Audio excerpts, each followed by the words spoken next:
Strangers reveal dark secrets in housing experiences. When things fell apart with my parents, I had no choice but to move out.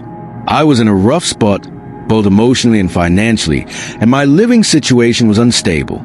I crashed on friends' couches for as long as I could, but it wasn't a sustainable solution. I needed a place of my own, or at least a room I could call mine. Desperate, I turned to roommate and apartment apps, scrolling through listings late into the night. That's when I came across a post from a guy named Luke. He was renting out a room in his 3-bedroom, 1-story house for $1,200 a month. The price was reasonable for the area, and the setup seemed straightforward.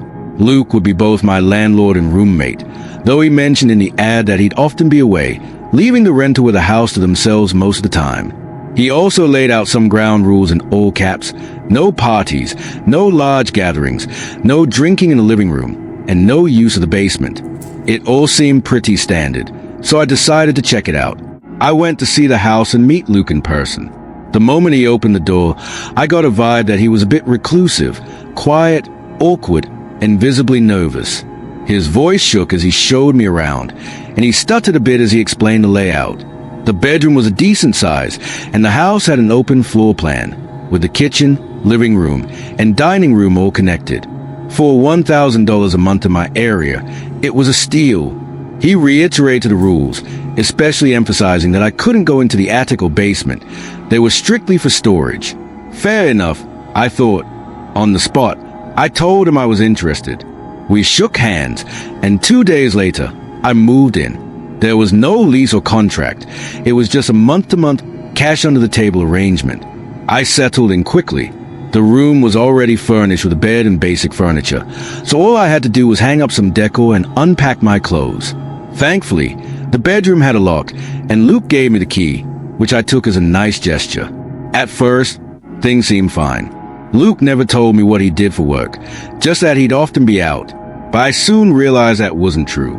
His car was always in the driveway whenever I came home from work, and I started to notice strange sounds at night: footsteps, doors opening and closing, and other noises that made me uneasy.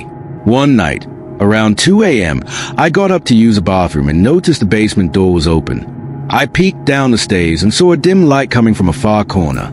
There were banging sounds, like someone was working on something. Suddenly, Luke appeared at the bottom of the stairs, looking up at me. It was unnerving.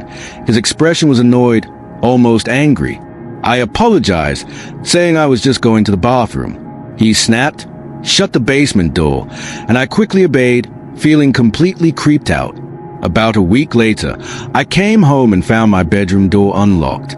I always locked it before leaving, so this was alarming. Nothing seemed missing, but my clothes and the dresser had been rummaged through, and the closet door was slightly open. It hit me. Luke had his own key and had gone through my stuff. This was a clear invasion of privacy, and I felt violated. I tried to confront him, but he wasn't answering his door, even though his car was in the driveway. Later, when I heard him leaving his room, I stopped him and asked if he'd been in my room. He denied it, claiming I had the only key. He said he was in a hurry and left, leaving me stunned. I started looking for other places to live immediately. One day, when Luke wasn't home, curiosity got the better of me, and I decided to check out the basement. I used my phone flashlight to navigate the creaky stairs. The basement was small, with a poly-fitted tan carpet and an ugly couch in the middle of the room. There was a strange, foul smell, especially near a locked door in the corner. I didn't dare try to open it. I quickly went back upstairs, feeling uneasy. That night, I woke up to the sound of footsteps in my room. I turned and saw Luke leaning over my bed, staring at me. I screamed, and he shushed me, asking if I'd gone into the basement. I yelled back, demanding to know how he got into my locked room. He didn't answer directly, but told me I should find other living arrangements. I started packing right then and there. I knocked on his door and demanded half my rent back since I'd only been there 2 weeks. He handed me $400 without a word, and I left within the hour. I slept in my car that night and ended up back at my parents' house the next day. After explaining everything, they were surprisingly understanding and let me stay. I moved out a month later, but the experience left me shaken. If you're considering living with a random roommate from online, be careful and trust your instincts. A few years later, during my junior year of college, I moved off campus into a student apartment. My roommate, David, was assigned to me by the school. At first, he seemed nice, friendly, polite, and always smiling. But over time, I noticed strange behaviors. He'd linger in my room, asking intrusive questions and poking around my belongings. I brushed it off as curiosity, but it made me uncomfortable. Then there were the noises. Late at night, I'd hear whispering and shuffling from his room. One night, I pressed my ear against his door and heard him whispering my name. It was eerie. The next day, I confronted him about sleepwalking, and he admitted he sometimes did. But I wasn't convinced. When David was out, I searched his room and found a hidden drawer filled with photos of me and another guy, all taken while we were asleep. I was horrified. David had been secretly photographing me without my consent. I took some photos as evidence, packed my things, and reported him to the housing department. They moved me to a different apartment, and I never spoke to David again. When I was 23, I moved out of state for work and needed an affordable place to live. I posted on several websites looking for a roommate and connected with a guy named Rob. He seemed normal during our FaceTime call, and his house was close to my office. I moved in, but things quickly turned sour. Rob became pushy, inviting me out for lunch and drinks in a way that felt like a date. I declined, but he kept insisting. Then I noticed my laundry had been tampered with, and a pair of my underwear went missing. I installed a lock on my bedroom door, but Rob confronted me about it, demanding I remove it.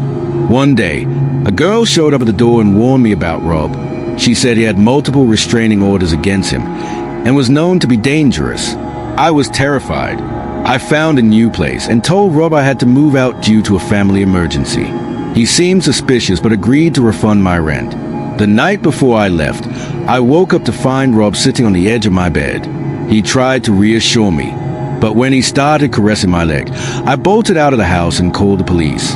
They helped me retrieve my things, and I moved into a studio apartment the next day. I'll never live with a stranger again. Trust your gut and always prioritize your safety. These experiences taught me that not everyone has good intentions, and it's crucial to be cautious when sharing your living space with someone you don't know well.